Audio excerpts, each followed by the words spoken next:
Hello, welcome back to Coffee and Composition. I am April, president of A Little More Truth LLC, and this is our writing series to take the woes out of your next writing assignment. So if this is your first time with us, welcome. We have been on a hibernating and percolating break for the winter, but we're excited to be back and kick things off this spring with a special guest. We have Miss Candace Cathy, and in addition to being a connoisseur of good food, fine wine, and specialty coffees, Candace also has a master's in library science from the University of North Texas. So Candace, welcome. Why don't you tell us a little bit more about yourself?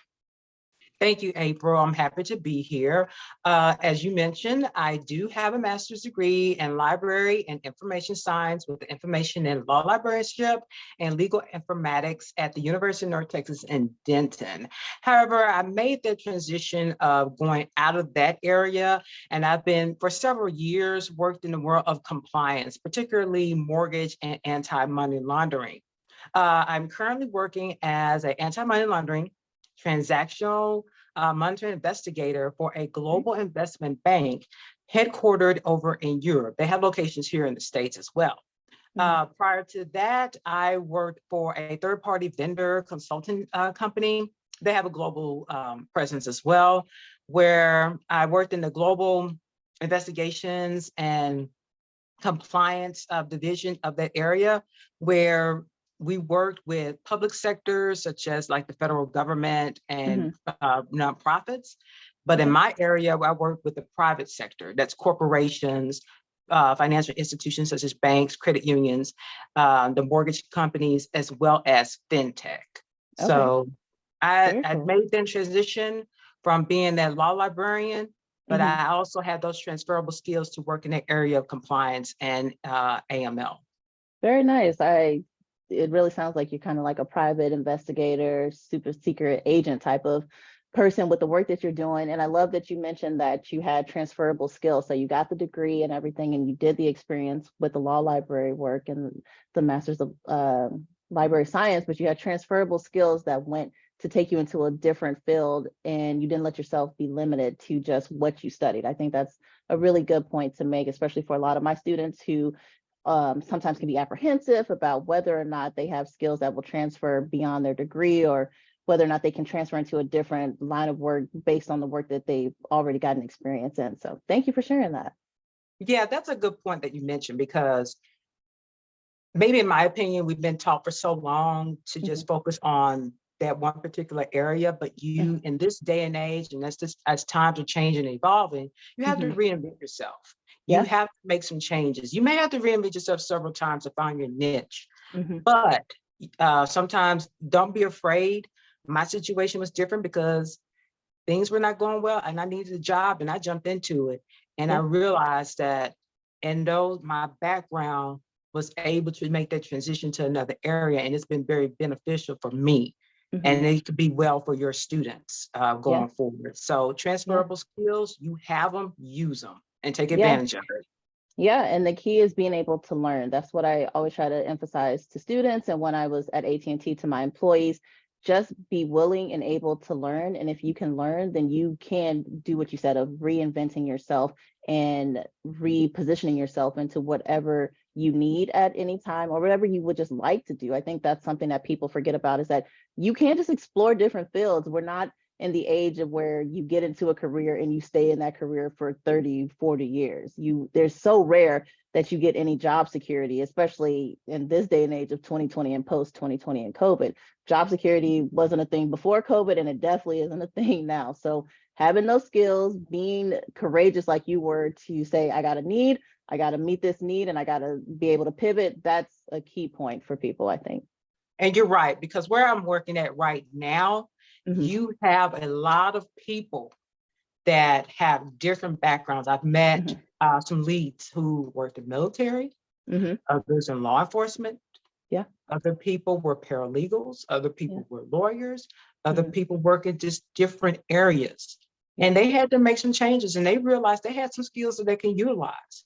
And even now, I've been with the company I have right now for 5 months. I'm still learning, I'm still evolving. But I always remember when I first started, I was shadowing with an investigator, and we were just getting to know each other about our background. And his eyes just lit up Yeah. when he heard what I did and my education, he said, this is perfect for you. Yeah. Because you have the research skills, investigation skills that come with it. Yeah. And we had training opportunities here. Mhm. So I've been here, like I said, been here for 5 months, but it's been very eye-opening, an eye-opening experience. Yeah, and you just said another key point of talking to people about what your experience is and what your background is. You don't have to be afraid that, oh, I'm in this field, in this position, so I can't talk about that. I have this and that.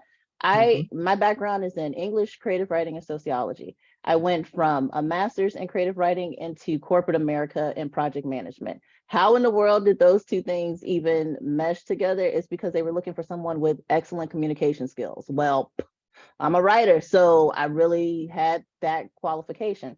And every time I advanced in my job in AT&T, it was because of communication skills. They were looking for communication skills. And you may, remember that AT&T is actually a telecommunications That's company. right. So communications is a key thing. There's the technology and everything that you have to know with telephones and that whole area, but you got to be able to communicate. If you can't communicate, you don't have a company. So I always try to encourage people to, let people know where you're coming from, what your background is, and don't be afraid that your background is going to keep you from a job. And most likely, like you said, is going to open up opportunities for you. And people will say, we got this type of training, so you may not have this specific skill, but all the other skills that you're bringing to the table will allow us to be able to train you for the next position that you're going to.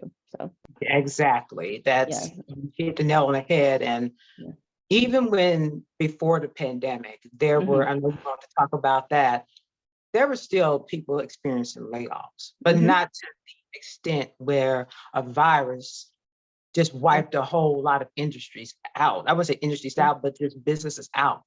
Yeah. But it has been going on now for years. Mhm. Let's go back 15 years ago Yeah. to the financial crisis. Exactly. And that hit hard. But Yeah. people starting to realize and open their eyes Mhm. that your job is not guaranteed anymore. So Mhm. you have to think on the fly. You Yep. have to open yourself to other opportunities and to working in other different industries. Yeah. Get out of that comfort zone. So I Exactly. want to touch on that as well. But you see that a lot of people talk about it Mhm. before, but you're starting to see more people wanting work-life balances. People Mhm. are working 100% remote, like I Yeah. am. I work from home, and Yeah. I love it. Yeah. Well, it's so funny you said people are wanting to have the work-life balance and wanting to work remotely, and the work culture is shifting. And when I first started with AT&T, it wasn't like that. Working remote was taboo to say. And yeah, they It would was mention, taboo to a lot of places. Sorry to yeah, interrupt. yeah, and they would mention work-life balance and things like that. And I take that to heart. And you said the financial crisis from 15 years ago, I was in school trying to find jobs in the summer and couldn't even find jobs being like a hostess or anything. So that's when I realized I have to get creative and I got to create my own pathways to income basically. But I never lost sight of what my passion was and what my purpose was, which was writing and teaching. And so it's like, how can I use these skills that I'm getting to create my own paths? And you talking about layoffs.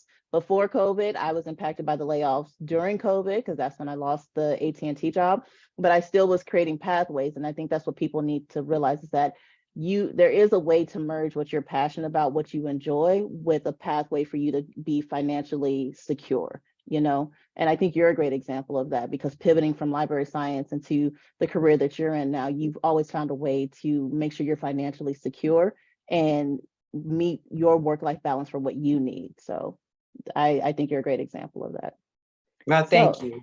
that is all to say, writing is important and you should keep watching this video to learn more about writing. So I thought it would be kind of fun to do a kind of wine and cheese pairing, but with coffee and composition.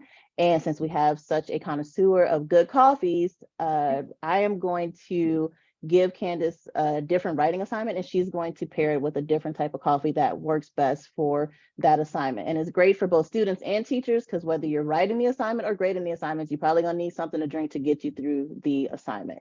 All right, so before we get started, as always, let's grab our coffees. and jump into it. The first one that I want to look at, Candace, is the good old classical argument. This is a standard run-of-the-mill argument that students are going to face, essay that students are going to face when they're in the classroom. And it's, trying to prove your point, make your point, have a strong thesis. You're not really thinking about anyone else, just trying to prove your point to your audience. What type of coffee would you say goes best with that? Like you said, you just straight to the point, no frills, Mhm. nothing fancy. Just get a regular cup of coffee. Yep. Black coffee, if you like sugar and cream, Mhm. or you just want cream itself. But if Yeah. you just want something really basics, maybe like a flat white, Mhm. or something just not out of the ordinary, Mhm. that really describes the theme of your argument. Yeah. It's like you want to be direct, you want to be straight to the point, Yeah. or even just a regular latte, no Mhm. flavors, nothing. It's Yeah. something just basic, and that really describes, in my opinion, the type of Mhm. coffee that fits well with that type of paper that you're doing, that type of research paper. I love it. I had a flat white this morning, so that's like my Monday through Friday run-of-the-mill coffee. So that is a perfect pairing to go with the classical argument. All right, so next up we have the time-consuming research paper. You're going to be in a library or online looking through a bunch of documents and highlighting stuff and getting all your research, and then you got to write the actual paper. So what would you put with that time-consuming research paper? Okay, keep in mind, keywords, time consuming. Yeah. It is a marathon, not a race. Yeah. So you're going to need fuel. You're going to need energy. You're going to need caffeine. Yeah. That means you might want an espresso. Yeah. Yeah. Maybe Americano. Okay. Yeah. Because you're going the distance. Mhm. Now, for all of you people out there that's procrastinating, We know waiting we to have the them. very last minute. I've seen this working in libraries, helping out students with research. Yeah. They fool around, playing on their phone, Mhm. playing on their tablets, Yep. hanging on social media, and they wait to the last minute to try to Yep. find everything the day up, the night up. Yep. You're going to be up all night. So you need an all-nighter. Yep. That means you're going to need some espresso. Mhm. It's not a red flag. That Yeah. means a basic cup of black coffee, Mhm. but with one shot of espresso. Oh. Or you may want that's a red eye. You may want a black eye, because you're going to continue to work after midnight. If not, then at the very last, literally the last minute that is due, Yeah. and you're going to need that to keep the night going. A black eye. So what's in the black eye? I've never even heard of the red eye. okay, I just told you about the red eye. The black Yes. eye is just a regular cup of black coffee, but twice, 2 shots of espresso. Oh my goodness. I had never heard of either one of those. And the next time I get an email from a student at like 2 a.m. asking for an extension, I'm going to tell them you need to go get you a red eye or a black eye and get to work and get this in on time. Yeah, Because yeah. you're so right. They are there. There's always going to be the procrastinators. My roommate Umika was just a perfect example of a procrastinator, waiting until the night of to finish that, to start the assignment and finish it. So, okay, for all of y'all out there who are working on those research papers at the very last minute and you procrastinated, red eye or black eye. For those of you who, got started ahead of time, you can just get you an Americano or an espresso and you'll be okay. Yeah, those like your friend waiting to get all your resources together the night of. Yep. Yeah, you're going to be up all night. Those are all nighters. For those who do those, want to ask for an extension, and you're like, I don't have time for this. So that is made for those procrastinators. Yeah, and to all my teachers out there, remember that when they're coming to you with the extension request, just tell them they need to go get them a red eye or a black eye to drink and get to work because they need to meet that deadline. That is too funny. All right, so next up for my English majors, the literary analysis. So this one, you're reading Shakespeare or you're reading Toni Morrison, you're reading some literary work and you have to create an analysis on that work. So what would you say when they're trying to think about how to best analyze somebody else's work? Okay, that's going to be a tough one because I'm not an expert like in poetry or Hmm. something, Yeah. but I guess you could say they kind of get you in, I guess, Hmm. flowing or poetic. Yeah. You can say, gosh, I was looking at maybe like a macchiato, Yeah.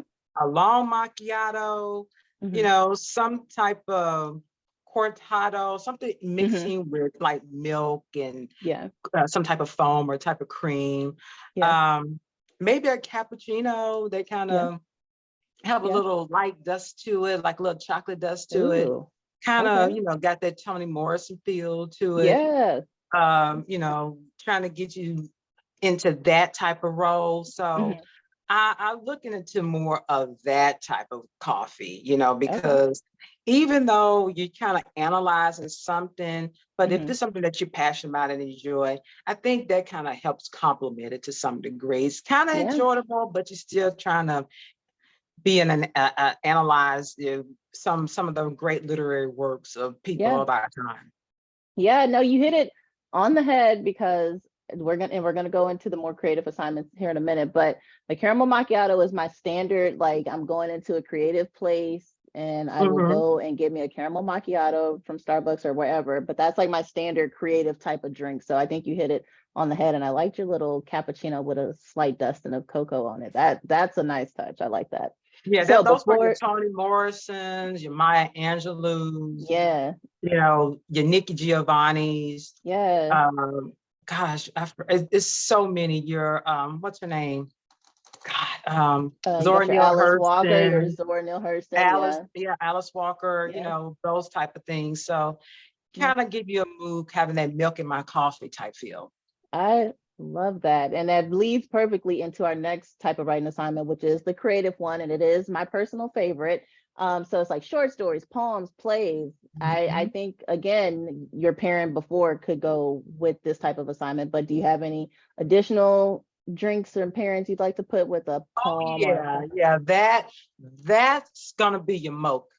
That's my Ooh, personal okay. favorite is a Yeah, mocha. But if you yeah. get like a latte, but you Hmm. put in your flavor syrups into it, Okay. Okay. because you're relaxed. Yeah, You're yeah. letting the creative juices flow. Hmm. You understand? You're Yeah. more, I mean, you could have some of your favorite teas. Hmm. It could be like a good flavored cappuccino. Yeah.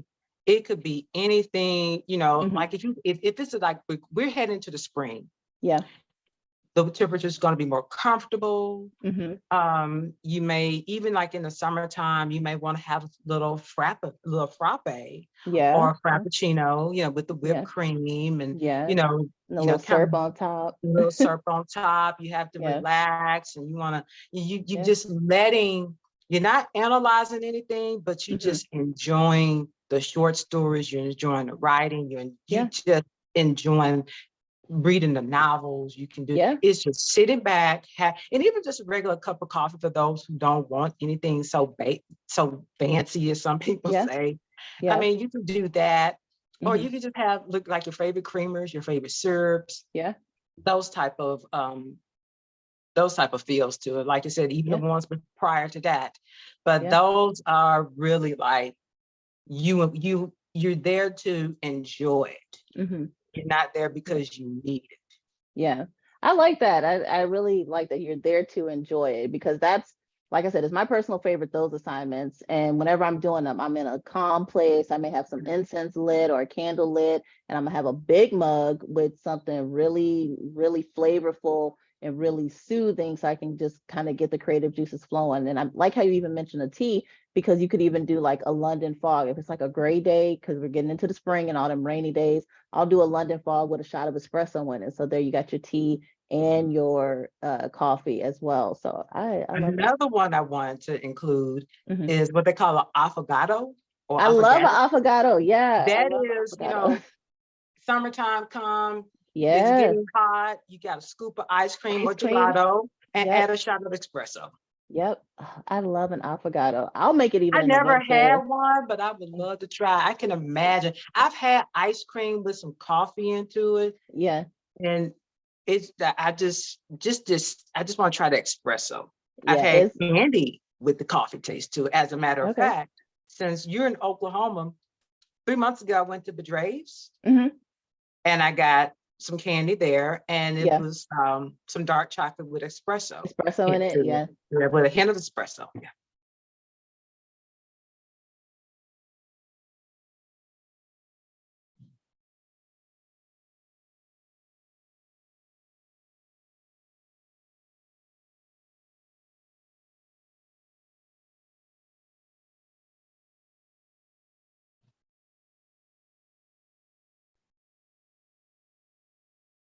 Okay.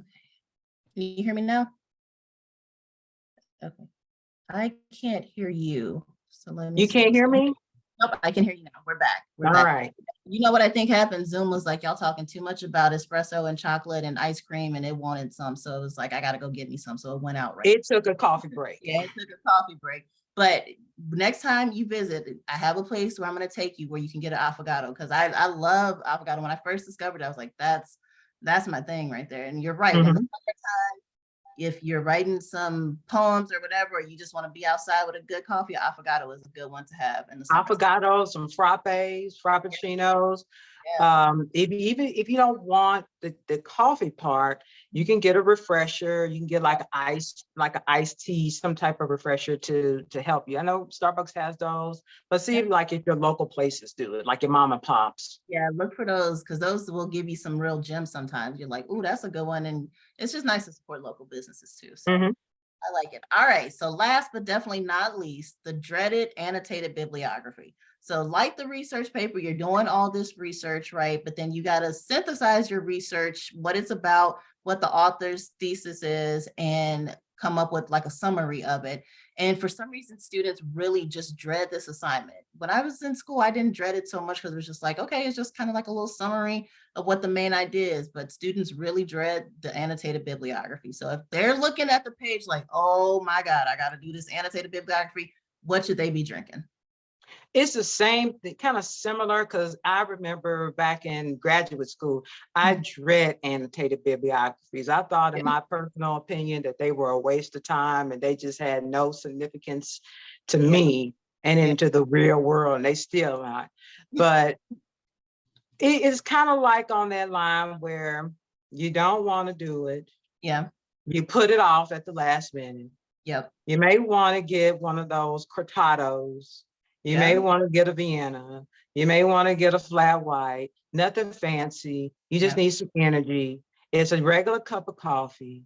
It's whatever you pick. It's like, I really don't want to do this, but I'm gonna just go ahead and do a type feel. Yeah. And you just want to go through the motions and just get it over with. Some people go ahead because it's more in depth. It's more subject based, if I recall. Yeah. But it's like, it's one of those where get Americano. You may want to just smile your way through it. You may want to get a macchiato, maybe look caramel into it. But if you're doing the same thing with the research paper, you put it off at the last minute. Yep. There's your espresso. There's your red flag. There's not your red flag, your red eye, your black eye.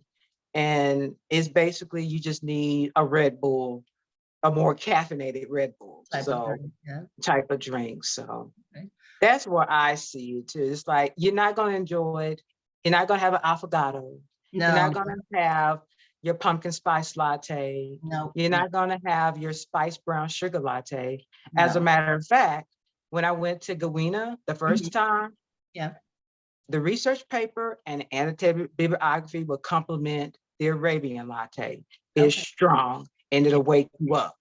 Okay. Well, the next time I'm in Texas, I'm gonna have to come with you and we'll go get an Arabian latte. Not because we writing any papers, just because I want to try it. I tried it. One sip, it woke me up. Yeah.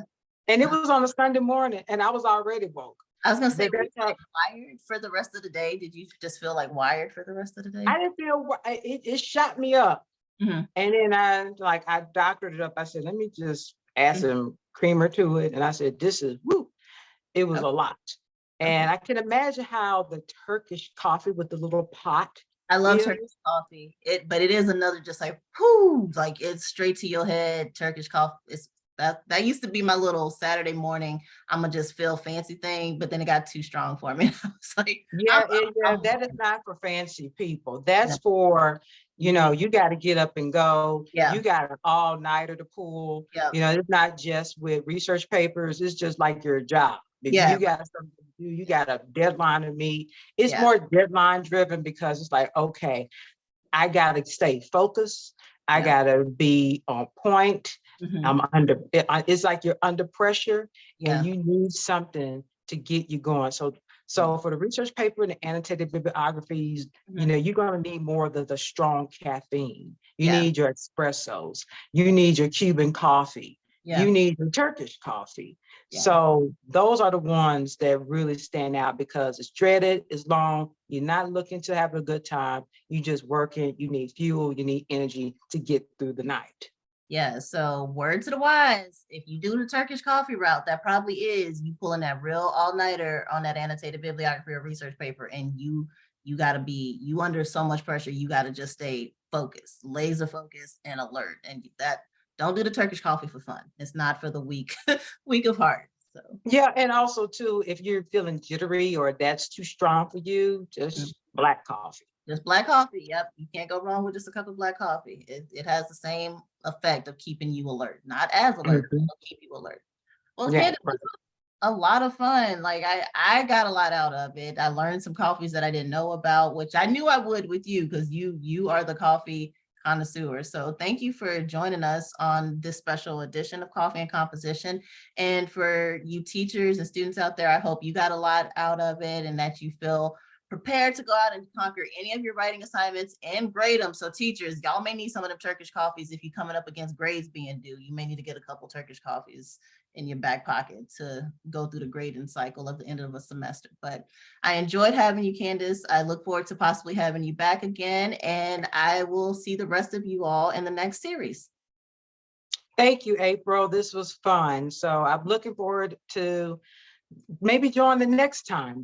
Yeah. Next time you do this. I'm not really an expert. I'm not a connoisseur, but I try. But being around, being open to different restaurants and different drinks and things like that, Yeah. that really has opened up my eyes. So even though you doing the research papers, everybody, once you get finished with them, you may want to pair yourself with a glass of wine to unwind yourself after all the stress. I'm talking about the students as well as the teachers Yeah. uh, for for this semester that's been very stressful for all of us. I know I've been there. I've been there. It's not fun, especially if you working full time, then having to go to school Yeah. part time. That's not easy for anybody. Nope. So once you feel the pressure is like a decompress, you know, have some mint tea. Yeah. If you're not, have a glass of red wine. We're going into the spring. We're heading to the spring. You may want to get a lighter fare, like a white wine. Yeah. So it all depends on who you are and what you taste. So thank you, April, for this opportunity. I'm looking forward to the next time we have a little coffee and composition. Thank you, Candace, and thank you for reminding us to unwind and unwind in a safe way, y'all, whatever that is for you. I will see you next time.